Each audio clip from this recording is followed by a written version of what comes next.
Googly डाल दी यहाँ पर।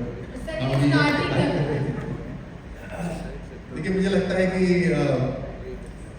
एक सैनिक रहा हूँ, एक खिलाड़ी रहा हूँ और एक लक्ष्य पूरा करने का हमेशा मेरी एक परंपरा रही है, ट्रेनिंग रही है। तो अभी जो लक्ष्य है वो और भी बड़ा है। वो किसी एक पोस्ट को सुरक्षित रखने का नहीं है, वो किसी एक पदक को जीतने का नहीं है, वो हमारे आने वाली पीढ़ी को इतना मजबूत करने का है कि वो दुनिया में भारत का डंका बजा दे, भारत का परचम लहरा दे। तो ये एक मिशन है और इस मिशन के अंदर जब ऊर्जा जनता से ही मिलती है, और मैं यकीन से कह रहा हूँ जनता के मुस्कुराते चेहरे, उनका सेटिस्फैक्शन जो मिलता है, उनको उनसे जो सुकून जो मिलता है, उससे एक ताकत आती है। और मैं अक्सर जब भी कोई पब्लिक प्रोग्राम्स में जाता हूँ तो वहाँ छोटे बच्चे होते हैं, उनसे मैं जरूर बात करता हूँ कि वो लड़की भी बैठी है। जब मैं आ रहा था तो मैंने उसको बाय करा था, उसको समझ नहीं आया कि मैं भाई उसको किस लिए कर रहा हूँ। ये एक इनको देखते हैं, इनके मुस्कुराते चेहरे देखते हैं तो वापस एक रिजुविनेशन हो जाती है। तो यही है ताकि हर तरह से मुस्तैद रहें। अक्सर इसी से, क्योंकि आपने बच्चों का जिक्र किया है, एक वीडियो था आपका और बीकानेर का वो वीडियो था, आप स्कूल के बच्चे थे, उनसे शायद मिले, भावुक आप हो गए थे और आपने कहा मैंने ऐसे ही शुरुआत की थी।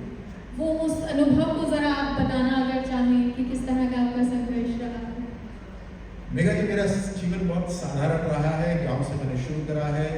मैं जानता हूँ कि किस तरह से हमारे पास बैट भी नहीं होता था तो लकड़ी की वो पेड़ की टहनी तोड़कर हम उसी से बैटिंग करना शुरू कर देते थे। जब बल्ला नहीं होता था तो पाँव से लेग क्रिकेट खेल लेते थे। बताओ आपने खेला या नहीं खेला? सबका लेग क्रिकेट खेला हुआ। अच्छा, वो बैट और बल्ला क्लास में भी जब चल रही होती थी तो हम किताब खोल के जो पन्ना बोलता था छक्का और चौका उसी में लगा लेते थे।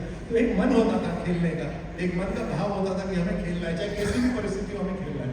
अब उसके अंदर अगर उनको सुविधाएं मिल जाए तो बहुत अच्छा लगता है। तो जब वो बच्चे आए थे उनकी आंखों में मैंने देखा कि जब मैं बच्चों को देखता हूँ, खासतौर से गांव के बच्चों को देखता हूँ, तो उसमें मुझे अपनी कहीं ना कहीं झलक दिखाई देती है। उनकी जो पोटेंशियल है उनका, वो मुझे नजर आता है कि कितना ये अचीव कर सकते हैं और उन्हीं में ताकत होती है।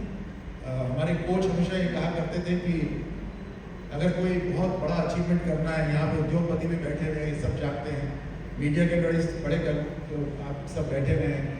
सो आप सब अपने पोस्ट पे कैसे पहुंचे? आपके पेट में जब एक आग होती है कुछ करने की, तब आप वहां तक पहुंचते हैं। आप अपने आप शिक्षा ग्रहण कर लेते हैं, आप अपने आप नॉलेज ग्रहण कर लेते हैं, आप रिसोर्सेज इकट्ठा कर लेते हैं, साधन इकट्ठा कर लेते हैं, आप गुरु ढूंढ लेते हैं, गुरु के आप पूरे शिष्य बन जाते हैं। गुरु को भी लगता है कि मुझे आशीर्वाद देना ही चाहिए। वो सब तब होता है जब पेट में एक आग होती है कि मुझे करना है।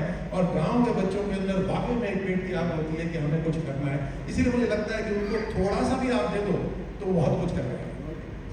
सर, अब इससे संबंधित और सवाल बाद में करते हैं, लेकिन अब थोड़ा काम की बात करें, और वो है कि चाहे वो AI हो, चाहे वो आप साइबर या डिजिटल क्रांति जो देखते हैं, बहुत अब नजर आ रही है। DOITC विभाग के माध्यम से किस तरह साइबर सुरक्षा के लिए कार्य हो रहा है और इसके अलावा भविष्य की टेक्नोलॉजी के लिए किस तरह से कार्य हो रहा है? अच्छा सवाल है मेघा जी।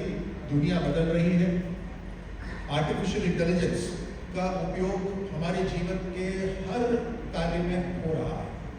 किस तरह से हम कम साधनों में ज़्यादा ज्ञान एकत्रित कर लें, डेटा क्रंचिंग होती है वहाँ पर, किस तरह से लिमिटेड समय के अंदर हम ज़्यादा लोगों तक सुविधा उपलब्ध करा पाएँ, ये सारा का सारा आजकल आर्टिफिशियल इंटेलिजेंस से हो रहा है।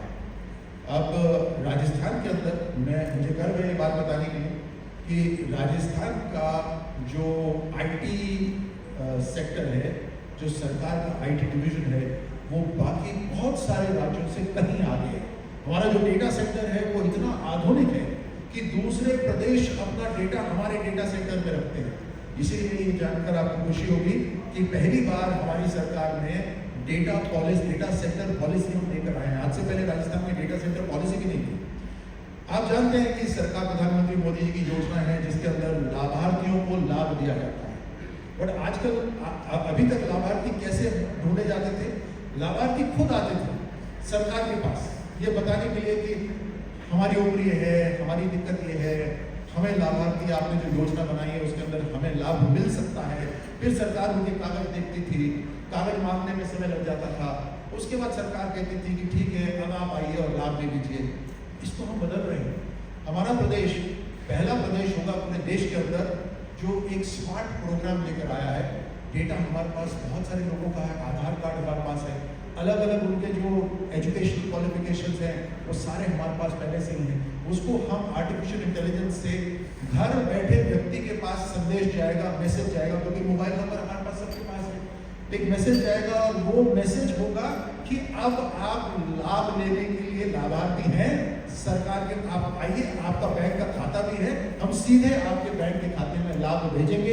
उसको सरकार के पास आने की जरूरत नहीं है, सरकार अब जनता के बीच में जा रही है, सरकार जनता के पास जा रही है उनको लाभ देने के लिए। इस तरह से हम आर्टिफिशियल इंटेलिजेंस को यूज कर रहे हैं। साथ साथ हमारा एक संपर्क प्रोग्राम है जिसके अंदर कॉल सेंटर है हमारा, उसके अंदर हम आर्टिफिशियल इंटेलिजेंस को यूज कर रहे हैं। जब किसी की समस्या आती है तो AI उसको अपने आप जज करके कौन से विभाग में वो समस्या भेज रही है ताकि उसका समाधान हो सके। और लगातार हमारी एक रिसर्च चल रही है किस तरह से आर्टिफिशियल इंटेलिजेंस को राजस्थानियों के लाभ के लिए इस्तेमाल कर सकते हैं, उसको हम डिप्लॉय करेंगे।